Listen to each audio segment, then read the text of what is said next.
Seek ye first the kingdom of God and His righteousness, and all these things shall be added unto you.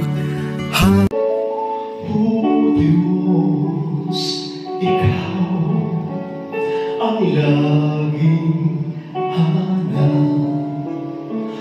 Loob ko'y Ikaw ang tanging hanap.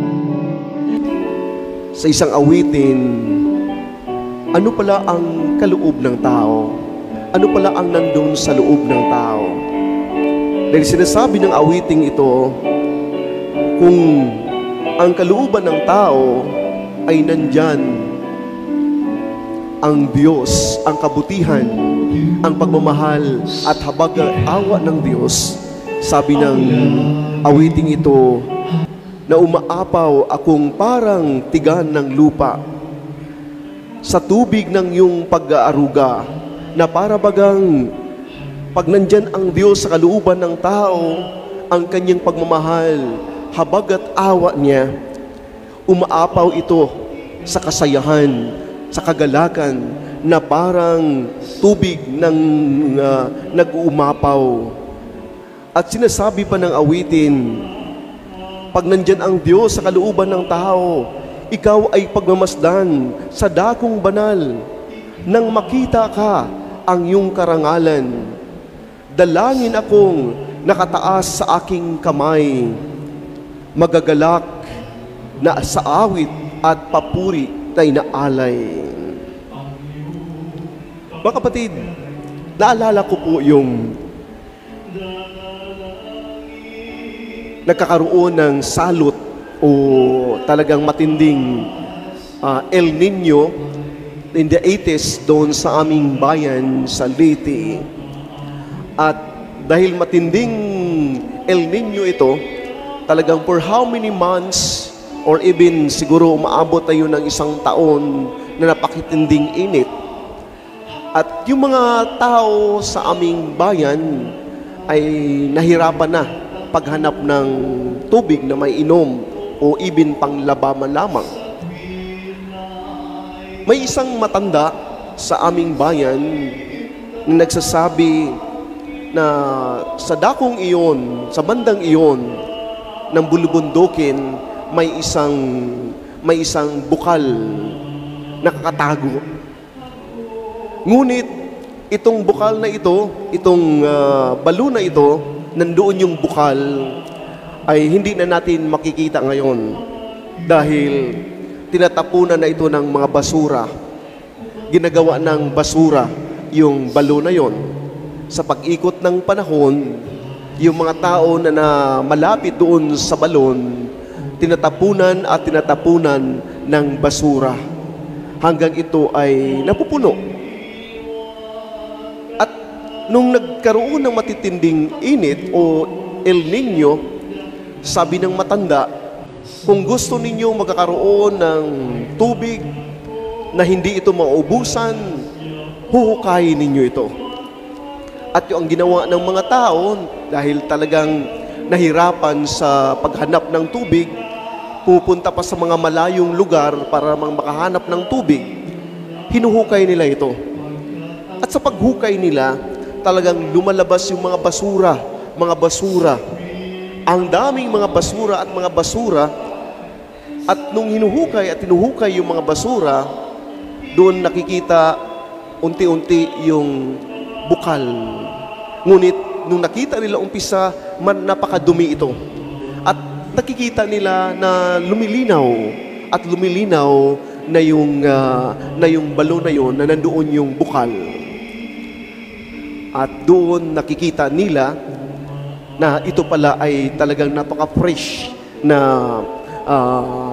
water, na tubig na galing sa balong ito.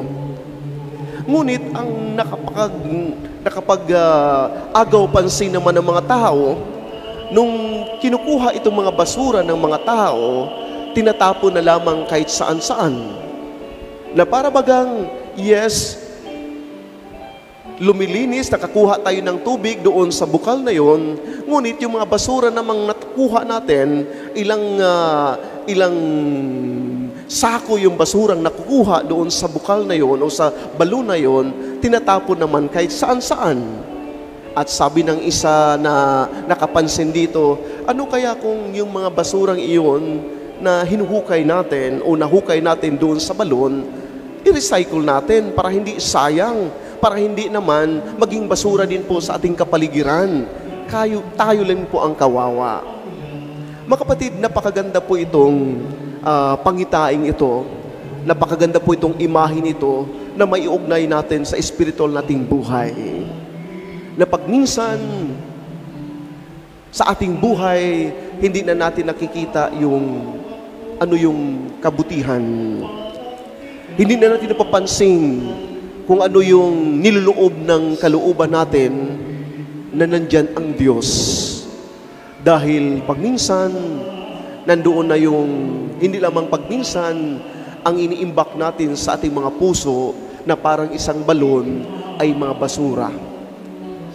Mga basura na sinasabi nga ng ating Ebanghelyo, sapagkat sa loob, sa puso ng tao, nagmumula ang masasamang isipang nag-uudyok sa kanya na makipag-apid, magnakaw, pumatay, mangangalunya, mag-imbot, at gumagawa ng lahat ng kabuktutan.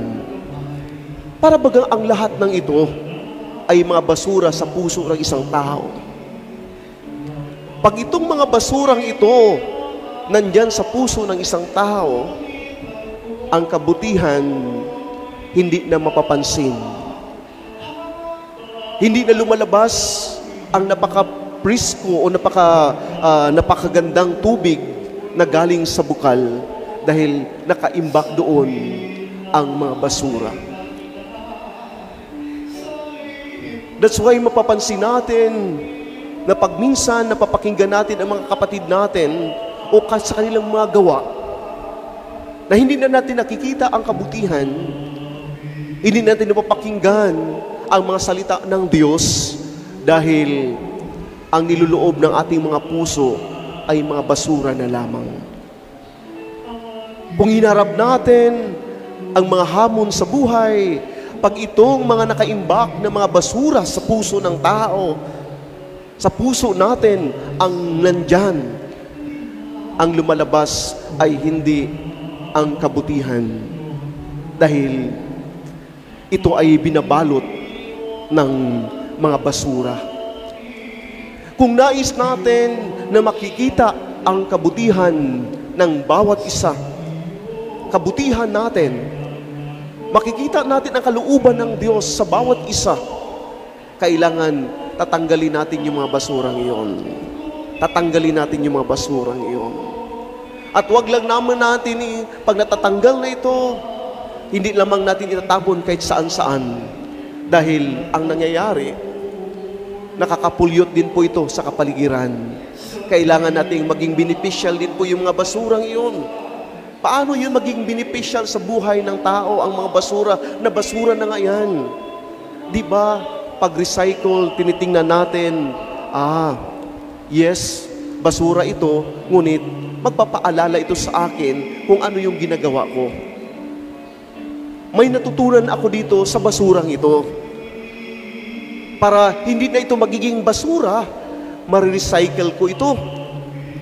Para itong basura sa aking mga puso, pag tinatanggal ko ito, tinitingnan, pinagnilay-nilayan ko ito, kung anong magagawa ko sa mga basurang ito, na hindi itong magiging basura, kundi magiging beneficial na ito sa aking buhay.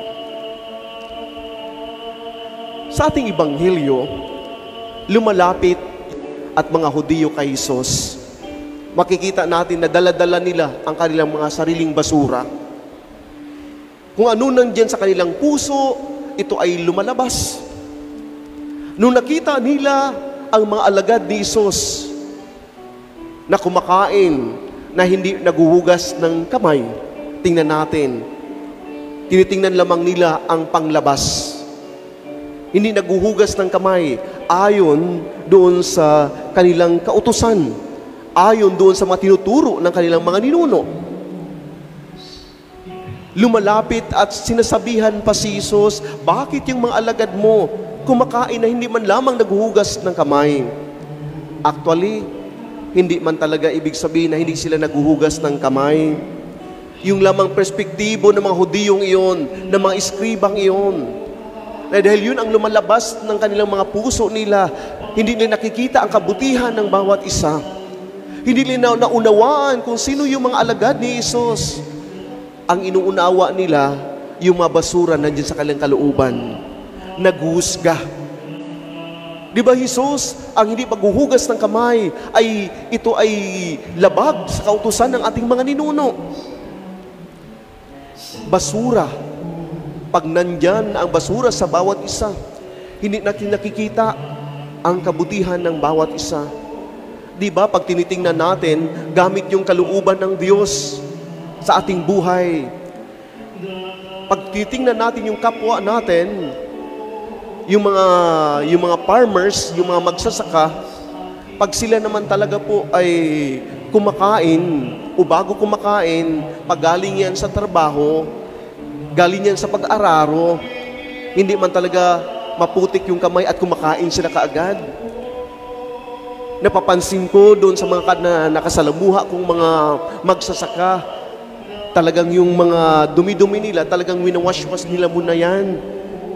Pinupunas niya muna nila saan-saan yung mga punasan bago kumakain.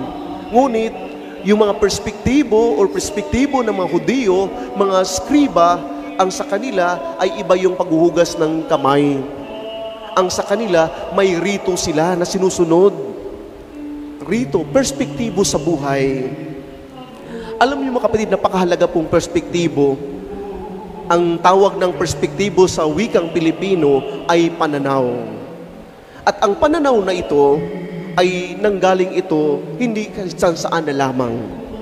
Ang pananaw na ito, kagaya naman ng projector natin, nakikita natin yung pinoproject dito sa ating monitor, at hindi man talagang nanggaling yan sa monitor, nanggaling man talaga doon sa isang projector. Anong nilalaman ng projector, pinoproject ito doon sa monitor. Anong nilalaman ng tao, pinoproject ito sa labas. That's why, yung pananaw ng bawat isa ay nanggaling sa kalooban ng tao. Kung tayo man ay mahilig mag-judge sa kapwa natin, ito ay dahil galing ito sa ating kalooban. Kung tayo man ay nag-uunawa sa ating kapwa, o inunawa natin ang ating kapwa, pag tayo man ay kumikiling sa ating mga kapatid na mga nandyan sa laylayan, o sinasabi ni Pope Francis, nandyan sa periferis, ito ay dahil sa ating kalooban. Anong iniimbak natin doon sa ating kalooban? Na sana, yung mga Hudiyo na yon, yung mga eskribang iyon, tinagurian silang napakataas ang kanilang narating sa buhay. Mga educated itong mga taong ito. Mga successful itong mga taong ito in terms of economy. Mga mayayaman itong mga taong ito. Mga profesional itong mga taong ito. Sa halip na gagamitin nila yung kanilang profesyon, kanilang pagiging kilala sa society para intindihin ang kapwa, nahirapan silang bumababa. Gusto nila na ang kapwa nila, gusto nila ang tao na nakikita nila yung mga alagad ni Jesus ay maging katulad nila. Napakahirap man yun. Na sana kung nandun tayo sa taas, kung nandun tayo sa tuktok, nakikita natin ang mga kapatid natin nandyan sa baba, nandyan sa laylayan, kita yung bumababa. Kita yung mag-unawa. Hindi yung sila ang paunawain natin. Tingnan natin ang ating Panginoong Diyos. Napakagandang titingnan yung sinasabi ni San Pablo, the kenosis of God. He is the King of Kings, the Lord of Lords, but He humbled Himself. Siya yung napakataas, siya isang hari sa mga hari, ating Diyos sa mga Diyos, ngunit anong ginagawa niya? Nanatili ba doon siya sa taas? Hindi. Ang ginagawa niya, bumababa siya. Bumababa niya, tinatabi niya ang kanyang pag-isang hari at namumuhay bilang isang alipin. Hindi lamang katulad natin, kundi isang alipin. Bakit? Bakit ginagawa ito ng Diyos? Unang-una, para mapapadaman niya kung ano nandyan sa kanyang kaloob-looban. Ang nandyan sa kalooban ng Diyos, walang iba kundi pagmamahal, awa at habag. Yan ang nais ipamumulat sa ating Panginoong Diyos dahil ang isang tao nandyan sa kanya ang pagmamahal, hindi niya kayang nandoon lamang sa malayo. Hindi niya kayang titingnan lamang ang kanyang mga kapatid na naghihirap. Ang totoong pagmamahal, nandyan ang habag at awa ng Diyos ay siya yung bumababa. Hindi yun ang kapwa niya ang pabababaing sa kanya, kundi ang bumababa yung may kalooban na katulad ng Diyos. Kahit pa man diyan sa taas ng cross, may alay ang kanyang buhay, okay lang sa kanya. Mapapadama lamang kung ano nandyan sa kanyang kalooban, ang kanyang kabutihan, habag at awa. Hindi kaya ito din po sa atin mga kapatid ang kahilingan ng Panginoon sa araw na ito? Yes, araw-araw sa buhay natin, dito sa mundong ito, nag-iimbak tayo ng mga basura. Hindi kaya sa ating pakipagrelasyon sa Diyos, hingiin natin sa Diyos na Panginoon, tulungan mo naman ako. Natatanggalin itong nakaimbak na mga basura sa aking mga puso, sa aking kaloob-looban. Palitan mo itong kaloobang ito na maging yung kalooban. Palitan mo itong kalooban ko ito na nandyan nakiloob ang iyong pagmamahal, habag at awa. At nais kong lamang ibahagi ang kabahagi ng awiting ito bilang pangilay-nilay natin. Sinasabi ng awitin, Ikaw ang tanging hangat, nauuhaw ako, parang tigang na lupa sa tubig ng iyong pag-aaruga.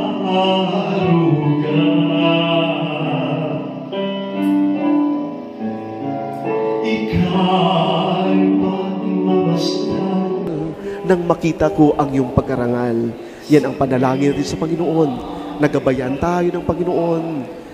Biyayahan tayo ng mga biyaya na makikita natin ang kalooban ng Diyos sa atin at sa bawat isa. Pagpalain naman tayo ng Panginoon. Amen. Sa